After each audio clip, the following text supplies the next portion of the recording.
Private స్కూల్లో చేర్పించకపోతే ఇరుగు పొరుగు వారు సూటిపోటి మాటలు అంటారేమో, డబ్బులు ఆదా చేయడానికి గవర్నమెంట్ స్కూల్ కి పంపిస్తున్నారు అని ఎగతాళి చేస్తారేమో అనుకోవద్దు. ఇవాళ్ల ఎగతాళి చేసిన వారే రేపు మీ పిల్లల భవిష్యత్తు గొప్పగా ఉన్నప్పుడు పొగుడుతారు కూడా.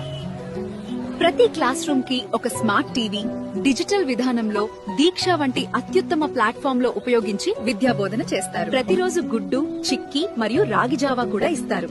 బడిలో చేరిన తొలి రోజే సర్వేపల్లి రాధాకృష్ణ విద్యార్థి మిత్ర కిట్ అందిస్తారు. అవసరమైన అన్ని సదుపాయాలు ఉచితంగా కల్పిస్తారు. అన్నిటికంటే మించి గొప్పగా బోధించగల ఉపాధ్యాయులు మరెక్కడా దొరకరు. ఇది వాస్తవం.